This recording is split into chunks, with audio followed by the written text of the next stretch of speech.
শুভবিদে গণমাধ্যম কর্মী যারা আছেন এবং আমাদের যারা আজকে এই অনুষ্ঠান অর্গানাইজ করেছেন, আমি সবাইকে আন্তরিক অভিনন্দন জানাচ্ছি এবং কৃতজ্ঞতা জানাচ্ছি। ইতিমধ্যে আপনারা জেনে গেছেন যে আসলে আমরা কি নিয়ে কথা বলছি। এবারে যে তিনি পদক পেয়েছেন, আমরা তার বিরুদ্ধে কিছু বলছি না। সে তো নিজ ইচ্ছে করে নেয়নি, তাকে নাকি ডেকে নিয়ে দেওয়া হয়েছে, তো তার বিরুদ্ধে আমাদের কোনো কমপ্লেন নেই। কিন্তু আমাদের কথা হলো যে 21শে পদকের মতো একটি বেসরকারি বা বেসামরিক যে রাষ্ট্রীয় পদক, প্রথমটা তো হলো স্বাধীনতা পদক, তারপরই হলো আমাদের 21শে পদক। সেই পদকটি দেওয়ার জন্য অনেক বুদ্ধি বিবেচনা করে এই পর্যন্ত দেওয়া হয়েছে। এটা একটা ক্রাইটেরিয়া আছে, সেটা হয়তো ফলো করা হয়নি। আমি বলবো যে এই যে নবীন শিল্পীকে দেওয়া হয়েছে, ওনাকে দিয়ে আমাদের যারা প্রবীণ নৃত্যশিল্পী আছে, আমার অগ্রজ যারা আছে, তাদেরকে অসম্মানিত করা হয়েছে। এখানে যারা 60 থেকে 65-70 বছরে জারি করে যেসব নৃত্যশিল্পী গুরু আমাদের এই অঙ্গনে এখনো বেঁচে আছেন, তাদেরকেও কিন্তু অসম্মান করা হয়েছে। আমি কয়েকদিন থেকে ফেসবুকে দেখছিলাম, সোশ্যাল মিডিয়াতে নিয়ে অনেক তর্ক বিতর্ক হচ্ছে, অনেকেই লিখছে পক্ষ থেকে বিপক্ষে। তো আমি কোনো রকম কোনো প্রতিবাদ জানাইনি বা কিছু লিখি নাই, চুপচাপ ছিলাম। জনাব ফারুকীর একটা ফেসবুকে যখন দেখলাম, ওনার সাথে আমার ব্যক্তিগত পরিচয় আছে, সেই বিধায় ওনার সাথে একটু যোগাযোগ ছিল। আমি দুটো লাইন লিখেছিলাম ওনার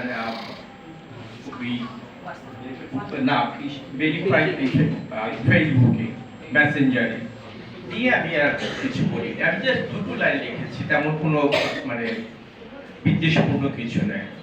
উনি আমাকে সঙ্গে সঙ্গে কল করেছেন, তারপরে যাই হোক আমাদের কুশল বিনিময় হলো। তো উনি বললেন যে এটা নিয়ে অনেক কিছু হচ্ছে, আমি দেখছি। তো আমি বললাম যে আসলে আপনাদের কি হিসাবে আপনারা এটা দিলেন। তো ওনার কথা হলো যে মনে হলো যে ওনারা চাচ্ছেন যে নতুনদেরকে এনকারেজ করার জন্য ওনারা ট্রেন্ড ভাঙছেন। It's very good idea, but একই সঙ্গে আমাদের এটাও দেখতে হবে তার অবদানের কি অবস্থা। এখানে যারা নিজে খেয়ে নিজের বনের মোষ তাড়িয়ে এত বছর কাজ করছে, উনি যে যাকে দিয়েছেন বলেছে যে অনেক যাদের সুপ্ত বাসনা ছিল নৃত্যশিল্পী হওয়ার, তারা ঘরে বসে ছিল, তাদেরকে এনে ওনার নাচ শিখিয়েছেন। আমি এটাকে সাধুবাদ জানাই, ইটস এ ভেরি এনকারেজিং।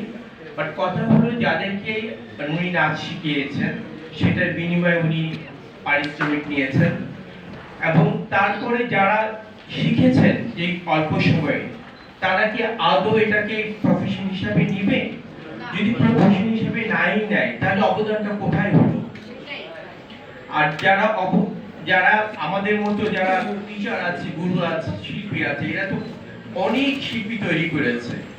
এরা খেয়ে না খেয়ে গ্রামে গঞ্জে যে নৃত্যশিল্পীদের নৃত্য শিক্ষা দিয়েছে। এখানে আমরা অনেক সিনিয়ররা আছেন যারা জানেন যে শিল্পকলা একাডেমিতে একটি প্রশিক্ষণ বিভাগ আছে, যেখানে আমরা ঢাকার বাইরে 15 দিন 1 মাস থেকে নাচ শিখিয়েছি টিচারদেরকে এবং লোকাল শিল্পীদেরকে। শুধু আমি একা নয়, সাজু শিখিয়েছে, এখানে কোচি আছে, তারপর তামান্না আছে, আমাদের পলেপা মারা গেছেন, উনি গেছেন আমার সঙ্গে, আমরা অনেক কাজ করেছি এখানে। তো সেটা হলো যে যারা শিক্ষক তাদেরকে শিক্ষাদান করেছি, যারা ভালো শিক্ষার্থী ছিল তাদেরকে শিক্ষাদান করেছি। এরা প্রফেশন হিসাবে নিয়েছে, প্রফেশনাল নৃত্যশিল্পী হয়েছে, শ্রমটা কাজে লাগিয়েছে। কিন্তু যাকে দেয়া হচ্ছে তাকে আমি একদমই অসম্মান করবো না। সে তো জোর করে নেয়নি, হয়তো কোনোভাবে পেয়েছে, বাট সে তো আর বলেনি যে আমাকে জোর করে ছিনিয়ে নিয়েছে। তো আমার যেটা রাষ্ট্রের কাছে যেটা আমার মানে বিনীত অনুরোধ থাকবে যে এই পদকটি এই মুহূর্তে বাতিল ঘোষণা করা। আর দ্বিতীয়ত হলো আর আমার জানা মতে একটি বড় কমিটি থাকে, সেই কমিটিতে অনেক বিজ্ঞ মানুষজন থাকেন যারা সিলেকশন করেন। তারপরে পুরো ফাইলটা যায় রাষ্ট্রের প্রধানের কাছে। আমার প্রশ্ন হলো, রাষ্ট্রের প্রধানের কি কোনো রকম কোনো কারোর সাথে যোগাযোগ ছিল না যে কাকে আমি পুরস্কারের জন্য সাইন করছি ফাইনালি? আমার জানা মতে উনি অনেক বড় বড় নৃত্যশিল্পীদের সঙ্গে উঠা বসা করেছে। উনি যদি জানতে চাইতেন যে এই যে শিল্পীটাকে নাম আসছে তোমরা কি কেউ চিনো নাকি, আমি কারো নাম প্রকাশ করব না, কিন্তু উনি অনেককেই চিনেন। কিন্তু ওনার কি একবার উচিত হয়নি যে জানা যে এই কাকে দিচ্ছি, আমি কার নামের উপরে সাইন করছি, এই দায়িত্ব ওনাকেও নিতে হবে। এইটা কিন্তু এই দায় কিন্তু রাষ্ট্রের প্রধান ব্যক্তি যিনি এখনো বর্তমান আছেন, প্রধান উপদেষ্টা, উনি কিন্তু এই দায় এড়াতে পারবেন না।